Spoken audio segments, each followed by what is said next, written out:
ሀና የሌለባትን ጸባይና እስከዛሬ ድረስ አይተንባት የማናቀውን ጸባይ አዲስ ጸባይ አምጥታለች። ከቤተሰቦቿ ጋር ተጣልታ ተቀይራ የማትታወቅ ሌላ ሰው ሆናለች። እንደውም ምናሴ ባክሽን ለአንድ ጊዜ እንኳን እድል ስጭኝ፣ ምን ሆነሽ ነው? አረ ባክሽ እያለ ቢለምናትም በጭራሽ አሁን ከእናንተ ጋር ምንም አይነት ግንኙነት አይኖረኝም፣ ተጣልቼ ወጥቻለሁ፣ አልፈልጋችሁም ስትል መልሳለች። በዛ ላይ እዝራ አልፈልግሽም ብሏታል። የተወለወለ ህይወት ነው የገጠማት። አቶ ኖላዊ ሊያገባ ነው። አቶ ኖላዊ ማግባቱን ለትንሽ ጊዜ አስረዘመው በሀና ምክንያት። ሚስትየው ወይም ፋኖስ እኔ እናንተ ብንጋባ ምን ችግር አለው? ጊዜ መጨረስ የለብንም ብትለውም አቶ ኖላዊ የሀና ነገር አስጨንቆት ሰርጉን ከቆረጠ በኋላ አቁሞታል። ማለቴ የተወሰነ ጊዜ ሰርጉን አራዝሞታል። ያው የተራዘመውም በሀና ምክንያት ነው። ሰላም የኔ ምርጦች እንዴት ናችሁልኝ? ሰላም ናችሁ ወይ? በያላችሁበት ሰላማችሁ ብዝዝት ትርፍርፍ ይበልልኝ። ለቻናሌ አዲስ ሆናችሁ ካላችሁ ማበረታታችሁ ቀጥሉበት። ውድ ቤተሰቦቼ ያው አዲስ ከሆናችሁ ሰብስክራይብ እያደረጋችሁ የደወል ምልክቷን በመጫን ቤተሰብ ሁኑ። ነባር ቤተሰቦቼ ደግሞ ቪዲዮውን ላይክ አድርጉልኝ። እስከ 10 ሺህ አስገቡኝ የኔ ፍቅሮች የኔ ማሮች። 10 ሺህ ሰብስክራይብ እስኪ አስገቡኝ በእናታችሁ። እና ደግሞ ስለምታበረታቱኝ ከልብ ነው ማመሰግነው። እንግዲህ አቶ ኖላዊ ሊያገባ ነበር። ማግባቱን ለተወሰነ ጊዜ አራዝሞታል። እሱንም ያደረገበት ምክንያት ያው በሀና ጉዳይ ነው። ሌላው አቶ መስፍን በጭራሽ ከቤት እንደማይመለስ እና የሁለታቸው ግንኙነት እንዳበቃለት ለምናሴ ነግሮታል።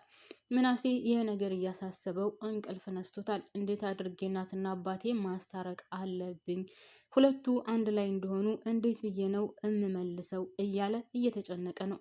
ምናሴ በጣም ብልጥና ስማርት የሆነ ልጅ ነው። እናትና አባቱን እንዴት ማስታረቅ እንዳለበት ሌቱን ቀኑን እያሰበ ነው። ይሳካለት ይሆን?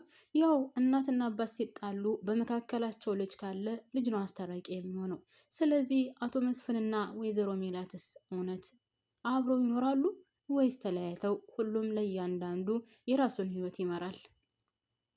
ወይዘሮ ሜላት አሁንም ተናዳለች። እኔ ግን ቤተሰብ ማለት ነው እንደ ራሴ አስተያየት ሜላት እያደረገች ያለችው ነገር አሁንም ስህተት በስህተት ላይ እየጨመረች ነው ያለችው። የራሷ ህይወት እኮ አሁን ያለችበት ሁኔታ ለራሷ አስጊ ነው። ከእናቷ ጋርም ተጣልታለች። ወይዘሮ ሜላት ከእናቷ ጋር ያላት ግንኙነት በጣም የሚደብር ነው። በነገራችን ላይ እናቷን አታከብራትም።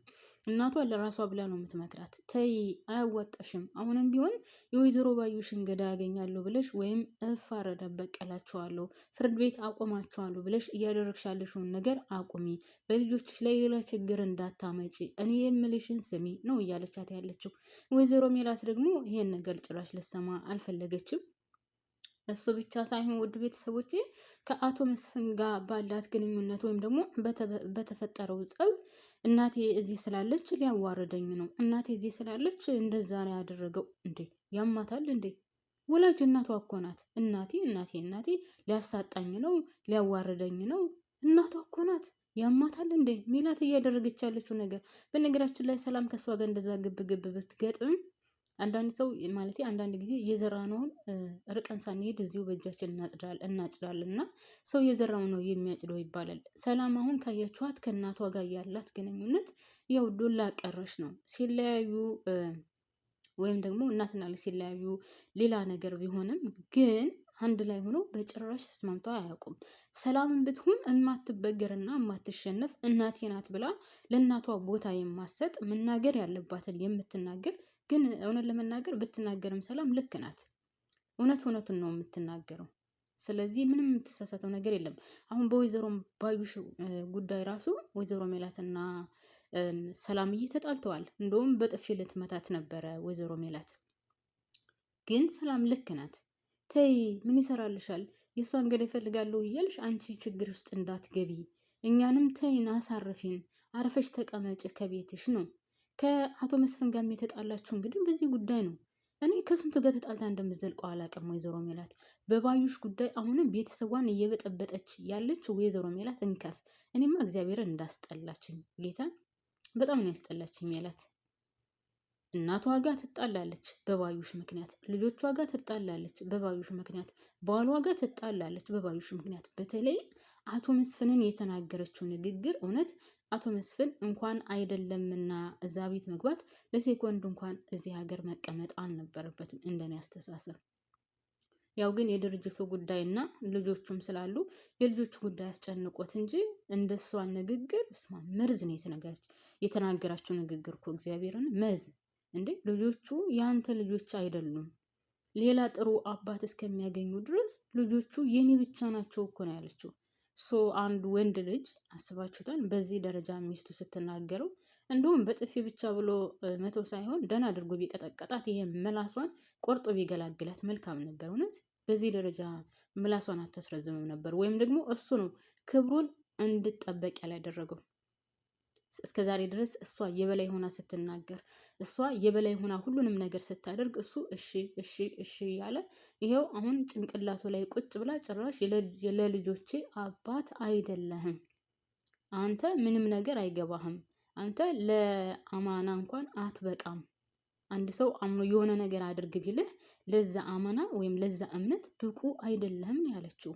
አስባችሁታል? ከዚህ እድሜ በኋላ ወይም ከዚህ አመት ግንኙነት ማለት ይሄን ሁሉ አመት አብረው ኖሮ ያው የተወሰኑን ጊዜ አብረው ባይኖሩ እነዚህን ያክል ልጆች አድርሰው እንግዲህ 3 ጎረምሳ ልጆች አድርሰው አንተ ለእምነት አትበቃም መባል በጣም ከባድ ነው። ለልጆቼ አባት አይደለም ሌላ አግብቼ ለልጆቼ አባት እስከማመጣላቸው አንተ እውነት አባት አይደለህም ነው ያለችው። እና ይሄ እንኳን ጥፌ ሌላ ያስብለውም ነበረ። በነገራችን ላይ ካስታወሳችሁ ወይዘሮ አስቴር አቶ መስፍንን እባክህን አንተ እንደዚህ ፊት እየሰጣት ነው፣ ፊት አትስጣት፣ አንተ ወንድ ነህ ወይስ ሴት ነህ እያለችው ነበር። የምታደርጉን ሁሉን ነገር እሺ አትበላት፣ ኖ በል፣ ወንድ ልጅ ነህ። አንዳንድ ጊዜ በጥፍም ሆነ በጠራባ መምታት አለብህ። ሁልጊዜ እሷ የምትለው ብቻ አይሁን እያለችው ነበር። እሱ ደግሞ በንግግር ይፈታል። ሜሉ እኮ እንደዚህ አይደለችም እያለ ሲጃጃል ይኸው ጭንቅላቱ ላይ ወጥታ ጭራሽ ልጆቹ አንተ አይደሉም ሌላ አግብቼ እስከማመጣላቸው አባታቸው አያትሆንም የኔ ብቻ ናቸው ነው ያለችው። እና አሁን አቶ መስፍን እንግዲህ ያው የድርጅቱ ጉዳይ ስላስጨነቀውና በአንተ ምክንያት ነው የከሰረው፣ አንተ አደራ ብዬ ሰጥቼህ አደራህን አልተወጣክም፣ ስለዚህ ይሄ ድርጅት እስከሚመለስ ድረስ እኔ እሰራለሁ ስላለችው ያው ድርጅቱ እስከሚመለስ እንጂ የተቀመጠው በጭራሽ ወደዛ ቤት እንደማይመለስ እንግዲህ ለምናሴ ነግሮታል ማለት ነው። በእኔና በእናትህ መካከል ደግሞ እናንተ በጭራሽ አትግቡ፣ የኛን ማለት የኛን ሀሳብ ልትደግፉልን ይገባል። እኔና እሷ ካሁን በኋላ አብረን ብንኖር ተናንቀን ነው የምንኖረው፣ ተስማምተን ልንኖር አንችልም። ተናንቀን ከምንኖር ደግሞ መግባባ ማለት ተለያይተን በሰላም ብንኖር ነው የሚሻለው። ከላይ ዝም ብለን አብረን ከምንቀመጥ አንድ ላይ ሆነን ከላይ እያወራን ከላይ እየሳቅን ከላይ አብረን እየሆነን ከውስጥ ያልሆነ ነገር ችግር ያመጣል። ሰው ተለያይተን መኖር በሰላም ይሻላል ብሏል። ውሳኔውን እኔ ደግፋለሁ። በነገራችን ላይ ግን እውነት ለመናገር ልጆቹ ያሳዝናሉ። እንግዲህ የሆነ የተበጠበጠ ቤተሰብ ነው ብቻ በዚህ ድራማ ላይ የምታዩት። ቤተሰቡ ከሀ እስከ ፐ ድረስ ብጥብጥ ያለ አሁንም ችግር የማያጣው ቤተሰብ፣ ስማ ሰላም የማይፈጠርበት ቤተሰብ፣ ጥሩ ነገር የማታዩበት ቤተሰብ፣ ሰብሰብ ብለው እንደ ቤተሰብ አንድ ላይ ሆነው ስቀው ተጫውተው የማያውቁበት ቤተሰብ። እንግዲህ ሜላትን ብትሆን ገና ከእስር ቤት እንደመጣች ነው ከአቶ መስፍን ጋር ጸብ የጀመረችው። በቃ የባዩሽን ገዳይ እፋረደዋለሁ፣ ፍርድ ቤት አቆመዋለሁ። ሞት ምን ነበርን ባሉ እኔ በላው ሳጣ ልጅ ጥርስ አወጣ ይላል የሀገሬ ሰው። ለራሷ ያልተሳካላት ቤተሰቧን በስነ ስርዓት መያዝ ያልቻለች ከእናቷ ጋር ትስማማ፣ ከልጆቿ ጋር ትስማማ፣ ከባሏ ጋር ትስማማ፣ የዛችን የጓደኛዋን ብቻ የገደለውን እፋረዳለሁ ትላለች። እሷን ሲጀመር እሷን ሊገላት እየተዘጋጀላት ነው። ለማንኛውም የወይዘሮ ሜላት ነገር በጣም የሚያስጠላ ነው። ድራማውን በጣም ተንዛዛ። በነገራችን ላይ በጣም የሚደብር ሆኗል። እስከዛሬ ድረስ አልቆ እንደውም 2ኛ ሲዝን ቢጀምሩ ይሻል ነበረ። ለማንኛውም ውድ ቤተሰቦች እንግዲህ ይሄንን ይመስላል ማለት ነው። እናንተ እንዴት አያችሁት? ምን አይነት ሀሳብ አስተያየት አላችሁ? ውድ ቤተሰቦች በያላችሁበት ሰላማችሁ ብዝዝት ትረፍረፍ ይበልኝ። እወዳችኋለሁ፣ አከብራችኋለሁ። ፈጣሪ በያላችሁበት ይጠብቃችሁ። ያሰባችሁትን ያቀዳችሁትን የምታምኑት ፈጣሪ ያሳካላችሁ። ጤናችሁን ትርፍርፍ አድርጎ ይስጣችሁ። ከምንም በላይ ጤና ነው ዋናውና ጤናችሁን ይስጣችሁ። ሀገራችንን ሰላም ያደርግልን። ከምንም በላይ ደግሞ ሀገር ሰላም ሲሆን ነው እንግዲህ ሰው ሀገርም ሆነን ሀገራችንም ሆነን ሀገር ሰላም ሲሆን ነው ሁላችንም ደስተኛ ምን ሆነው እና ፈጣሪ ሀገራችንን ሰላም ያደርግልን። እናንተንም ወዳችኋለሁ፣ አከብራችኋለሁ። ላይኳን አትርሷት ማሮችዬ።